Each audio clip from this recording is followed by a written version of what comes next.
"Congratulations on your marriage," I said. "Can you leave quickly after leaving some cash? It's unpleasant being around someone who is disabled."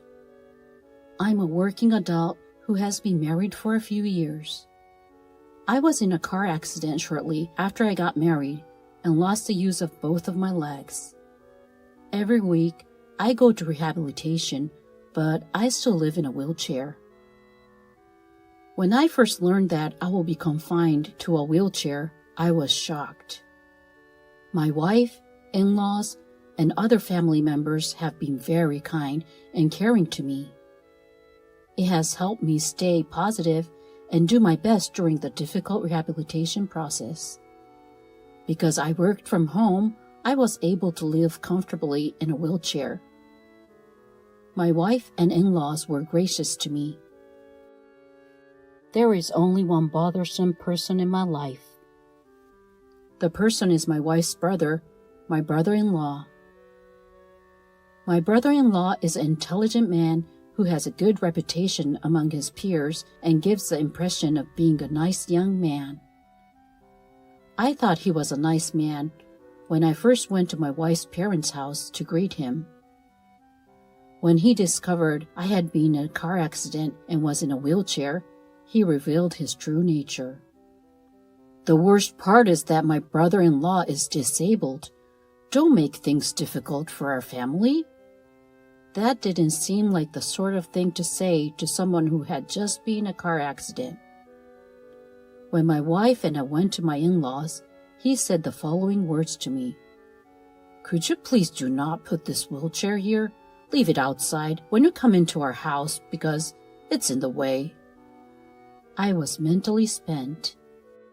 My brother-in-law says this when we are alone without my wife or parents-in-law. It's a really sneaky thing to do. I was annoyed by my brother-in-law, but I put up with it because I assumed he was worried about my life. My brother-in-law continued to be sarcastic whenever I saw him after that. My brother-in-law then decided to get married. His bride was a daughter of the company's president for whom he works. My brother-in-law impressed the company's president, who asked him to marry his daughter. We gave our blessing to his marriage, regardless of the fact that she was the president's daughter. The wedding preparations continued, and we finally received the invitations.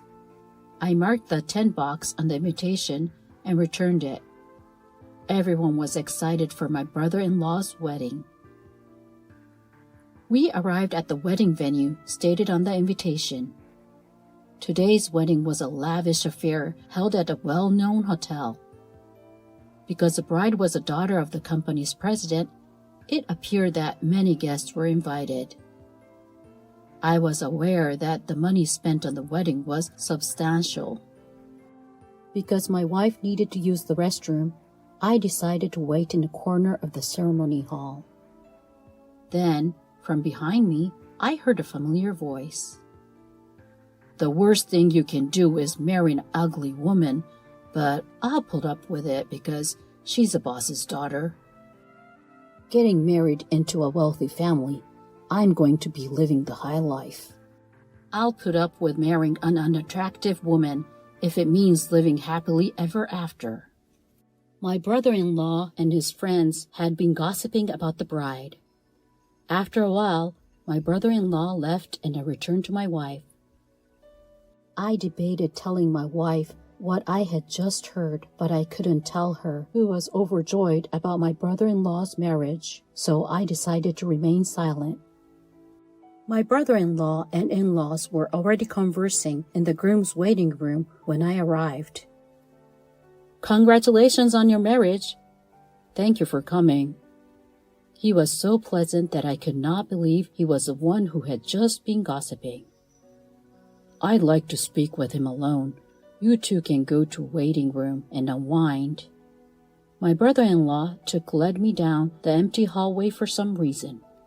His expression changed after he checked that no one was there. "What brought you here? Having a handicapped person in my family is a disgrace." He spoke in the same tone as when he talked badly of the bride. Just go home after you paid for the celebration. It's inconvenient for the bride's family to have a disabled person here. Why should I be told this when I came to congratulate my brother-in-law on his wedding? I was enraged by my brother-in-law's remarks. However, it was also true that my presence in a wheelchair would annoy those around me. As my brother-in-law stated, I had no choice but to leave. I'll make an appropriate excuse to my sisters. My brother-in-law laughed at me until the very end. My phone rang on my way home. It was my wife calling. My wife had called me in a panic when she realized I was missing. I told her I was on my way home, and she told me to return.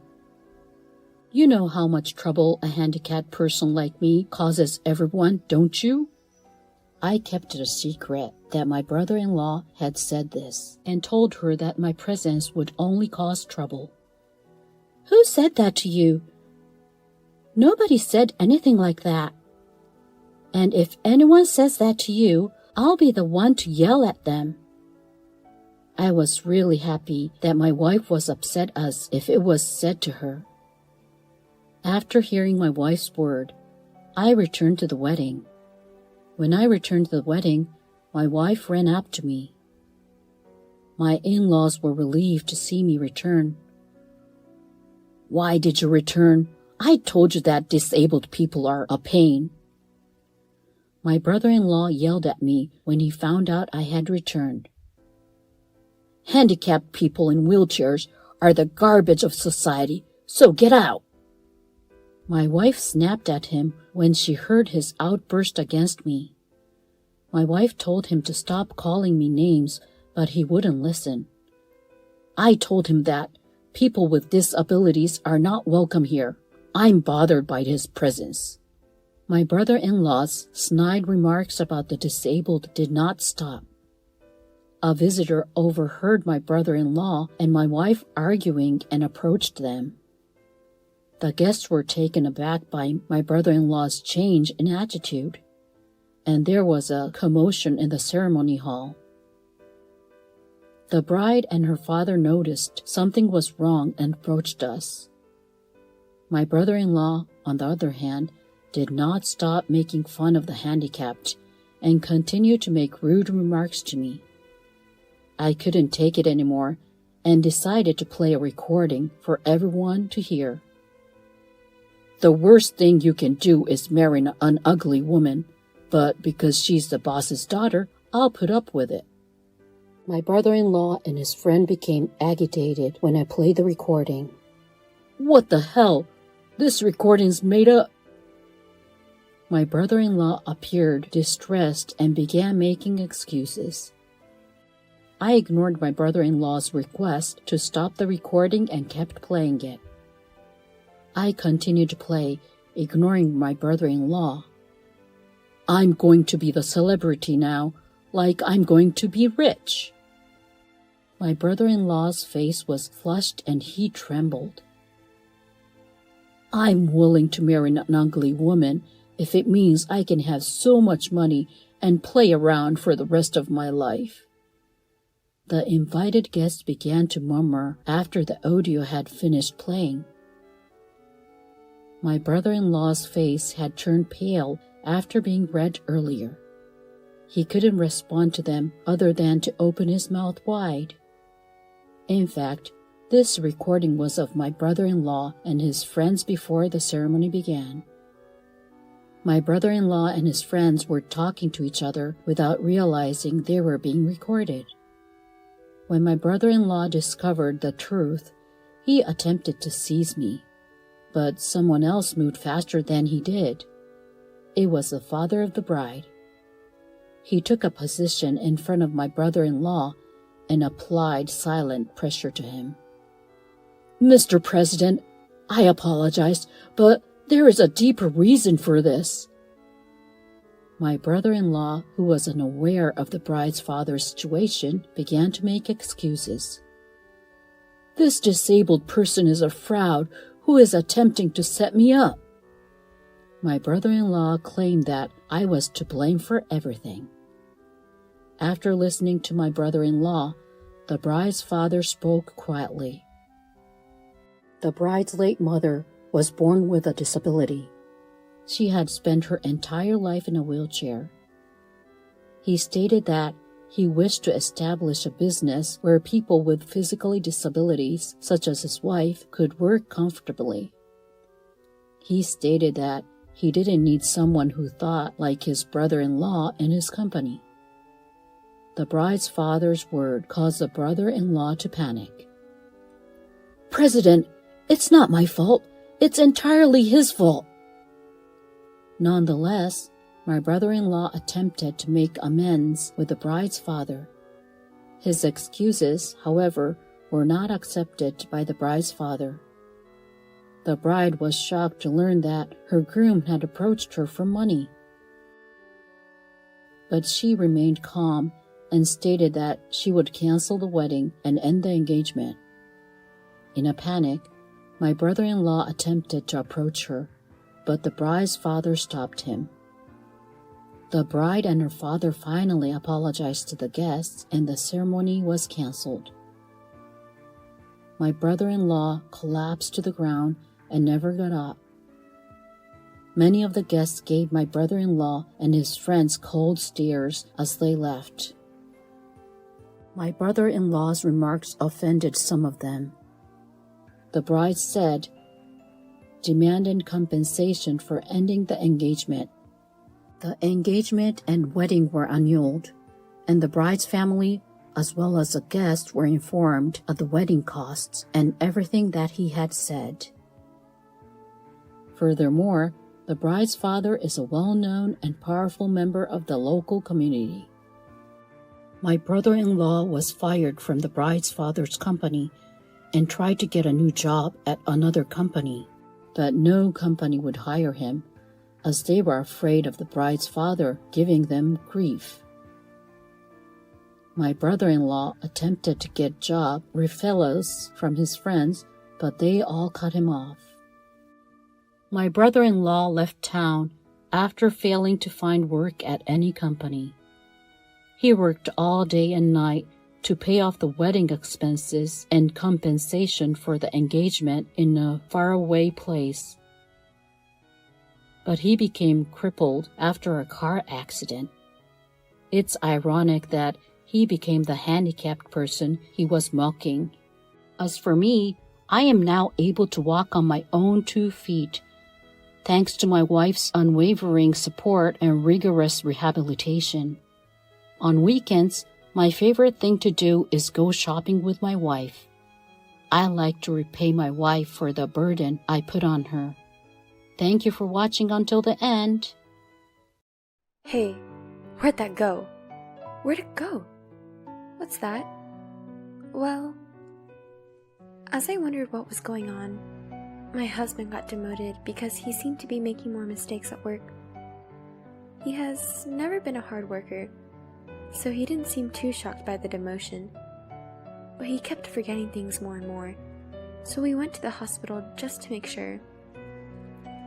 I suspected that it might be depression, but I was told that the disease was, in fact, juvenile Alzheimer's. To put it simply, it was dementia. I've heard that even young people can develop the disease these days, but I couldn't hide my shock that my husband had it. My name is Katie Smith. 5 years has passed since then, and I am now 50 years old, and my husband is 54. We were not blessed with children, and I have continued to work. My parents have already passed away, but my husband's parents are still alive and well, and they live in the countryside, a short distance from where we live.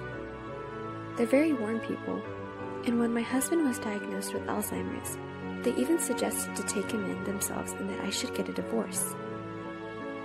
But my husband, who originally hated living in the country, adamantly refused to do so. I didn't immediately decide to get a divorce because of my husband's illness either. We have been together for nearly 20 years as husband and wife by fate, not just by sickness and in health, though. I thought it would be wrong to say, yes, bye-bye, just because he became ill. Although my husband became more forgetful, it wasn't like he could no longer lead a normal life. Perhaps the medication he takes to control the progression of the disease is working.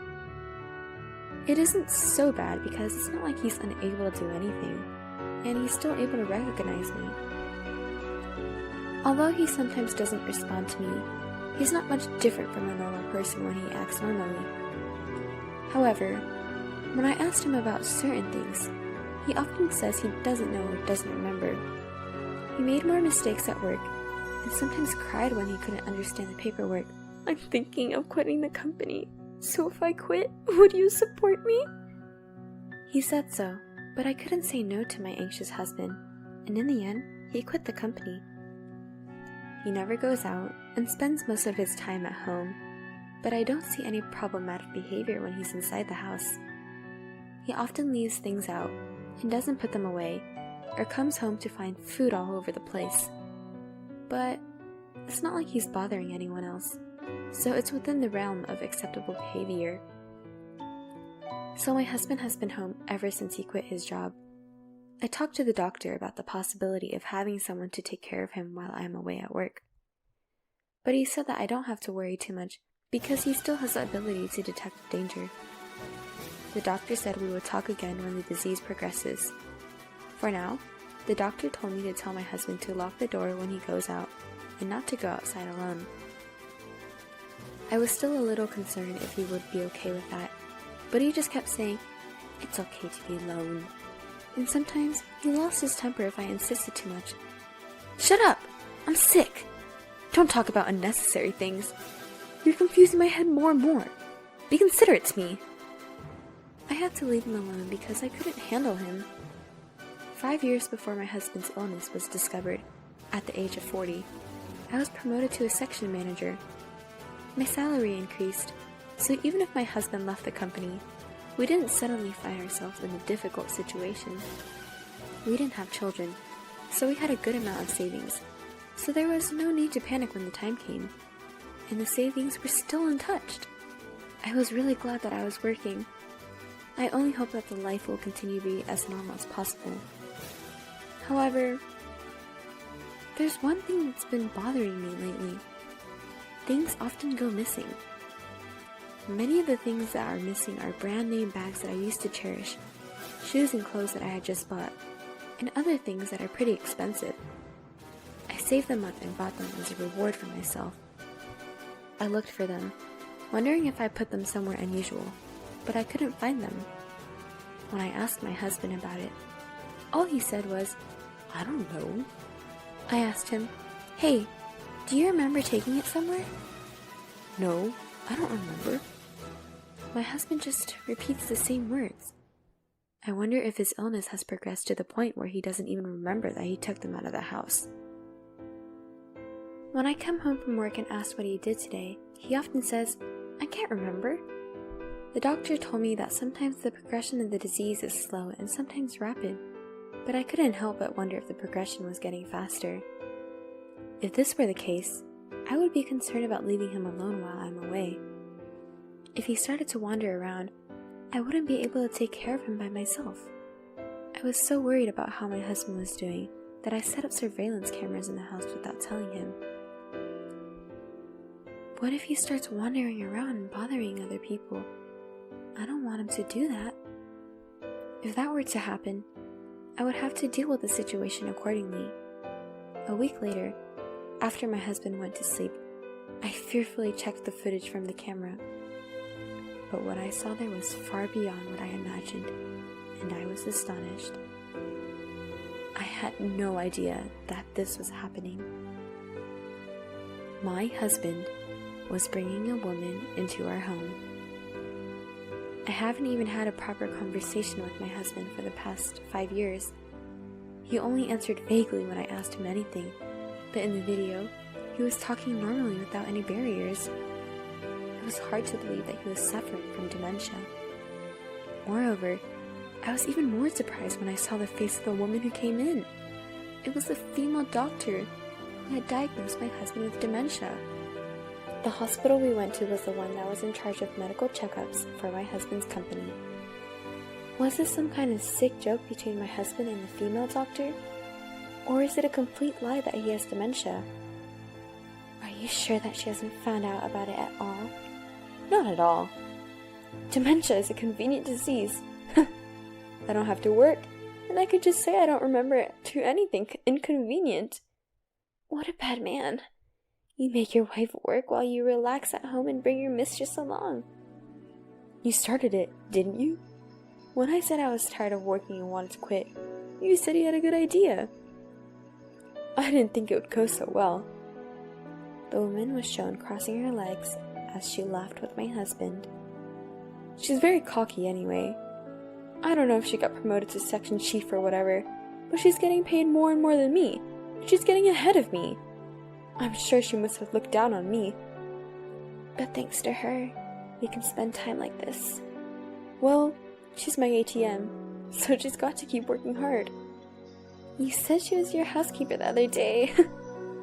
She's my housekeeper and ATM. I thought this is what it meant to have my mind go blank. The words coming out of the screen swirled in my head over and over.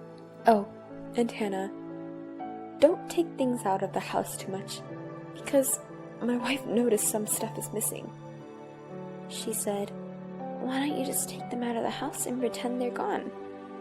It's a disease, so you can just say you forgot it. Well, that's true. No other disease is as convenient as this one. Now I won't have to work for the rest of my life. So, that's what this is.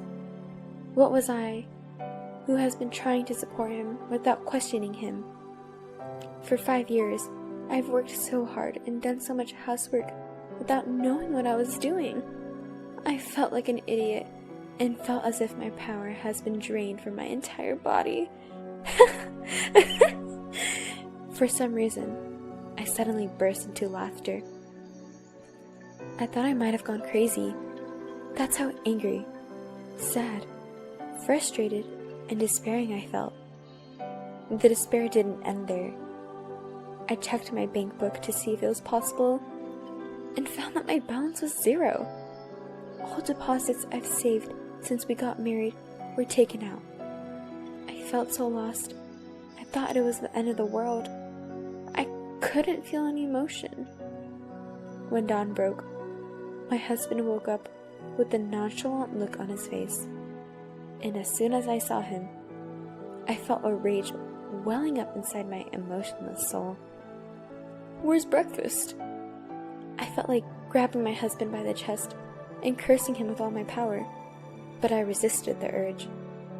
My husband still didn't know that I knew the truth. I couldn't stop myself from just confronting him with the truth and making him apologize right here and now. However, I had no idea what to do, but I knew that even if I got angry at him, he would just smile at me and say, "You found out, didn't you? What are you planning to do today?" "What is it? You never ask me that." "I'm just wondering what you do at home every day." "I really want to work like you do, but I'm sick, so I just give everyone around me some trouble." "I envy you for being able to work." I wondered how he could say such things so blatantly. Of course, since it is a clear fact that he cheated on me, I can use it as a reason to file for alimony and divorce. But when I thought about the past 5 years, I was so frustrated and I burst into tears. I feel that people who can do such things with impunity would normally say, "I'm just kidding." Then, they will try their best to make excuses by putting up some unexplainable logic. A few days passed as I figured out what I should do. Just looking at my husband's face made me want to throw up, but I endured it patiently. The camera remained attached. My husband thought I knew nothing about it, so he continued to bring the doctor in when I was out of town. I said, "Hey, did anyone come in today? I thought I smelled someone else." He said, "Well, I might have came, but I don't remember. Maybe it was a salesman." "So, how are you feeling? You've been looking better lately. Are you on the mend treatment? I don't think so. I think I've become more forgetful lately. The doctor said that once you have the disease, you can slow down the progression, but you can't cure it. That's right. That doctor was a beautiful woman, wasn't she? Was she? I can't remember her face. In a way, I was impressed that he could continue to act like this for so long. I couldn't just shut up and sit. So I visited my parents-in-law with the recorded video in my hand without telling my husband. They're always so kind and considerate to me, but they're my husband's parents. It was a lie if I said I didn't worry at all.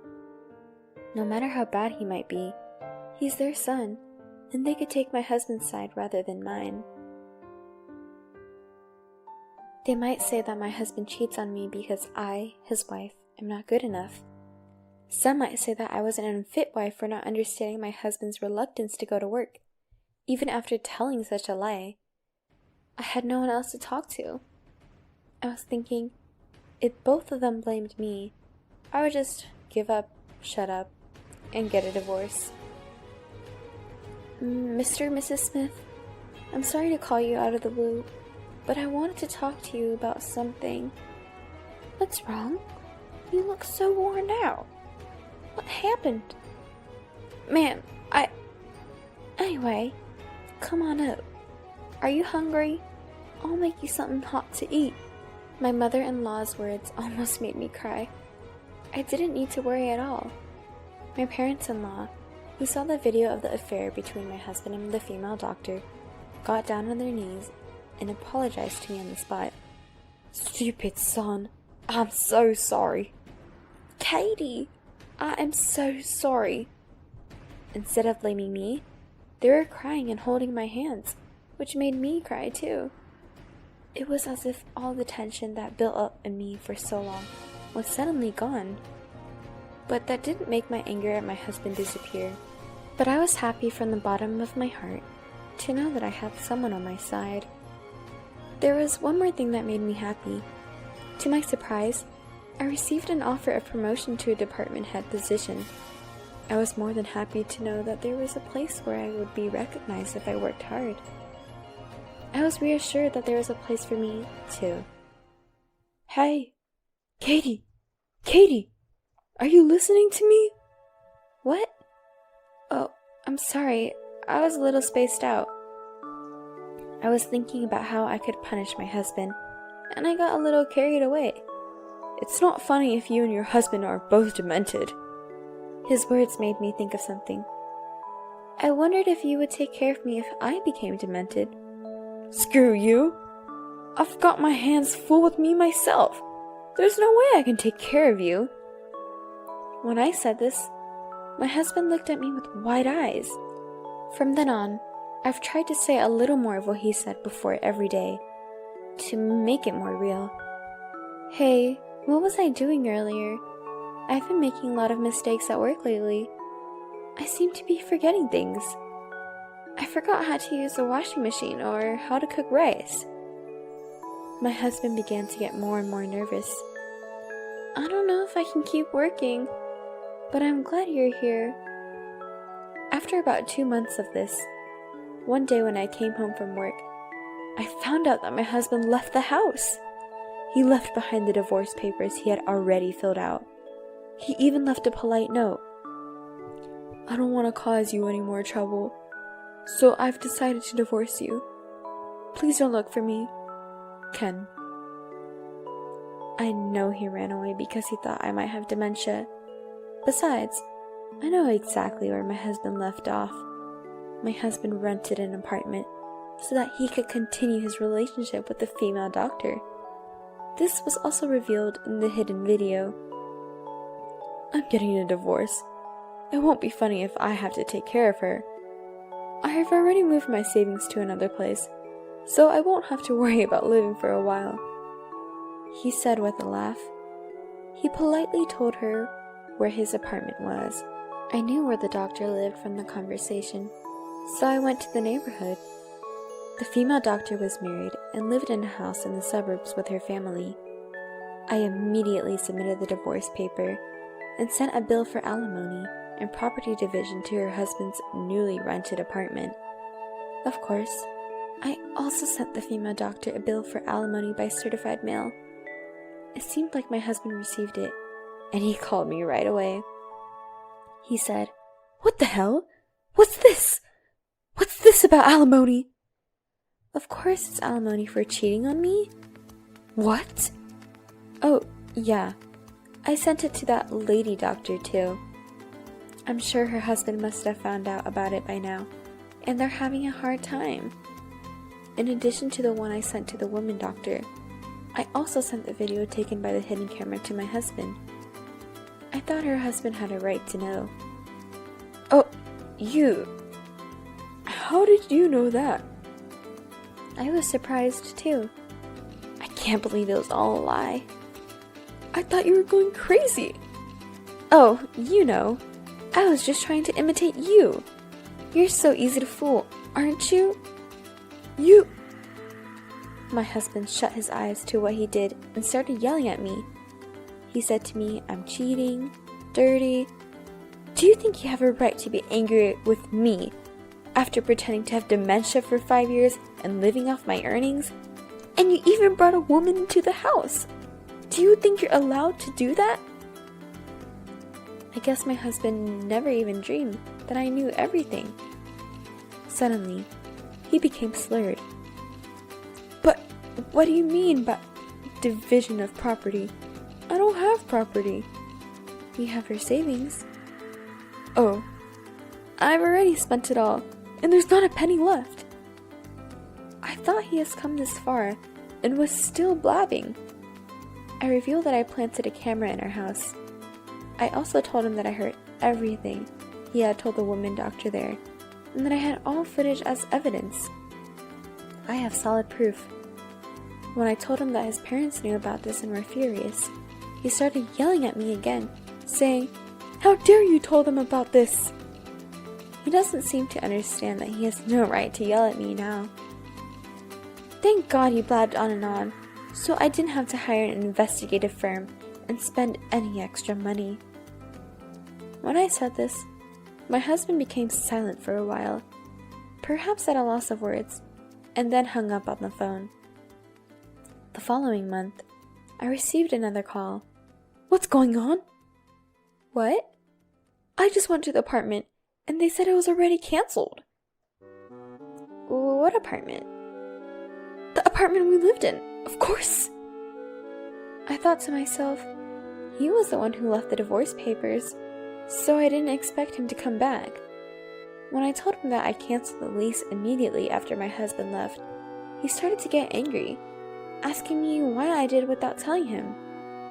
I was told that my husband, who was unemployed, couldn't be the tenant of the apartment, so when he quit his job, I changed the name of the apartment to mine. So it was up to me to decide when to terminate the lease and where to move. I bought a condo. I live there now. You bought it? With the alimony I got from you and your lover, and the savings I got back. It's a small apartment, but it's my castle. Really? I'm going there then. I wonder what kind of people would have such idea. You have a girlfriend, don't you? I already broke up with her. Her husband found out she was cheating on him and divorced her. She was pointed the finger in the hospital, made a diagnostic error, got sued by a patient. Her husband and you are both suing her for alimony, and now she's in debt. Oh, really? So, I decided to start over with you. Then the alimony will be cancelled, and I can get the money back, right? I can't deal with this man anymore. Does he really think I accept his offer? He even started saying that he and I should get back together, and that the alimony being claimed by her husband should be returned to me. I feel like saying, are you out of your mind? You a fool. Why should I pay? We're divorced. I don't ever want to see your face ever again. There's no way in hell I'm getting back together with you. I said so and hung up on the phone, and I blocked all incoming calls from him. Apparently, my ex-husband then went to visit his parents. At that time, my ex-husband didn't know that his parents had actually sold their house and moved into an apartment for the elderly. They told me that he was surprised when he went to their house and saw that it was for sale, and he contacted them. Since we had a lawyer intervene to collect the money for the division of property and alimony, there would be almost no money left in his pocket. My ex-husband was unable to find a new job and was evicted because he could no longer pay the rent on the apartment. He had nowhere to go, so he must have asked his parents for help. They must have anticipated this and decided to move out. If he came back, they might not be able to kick him out. They told me if that happened, they would be sorry for me.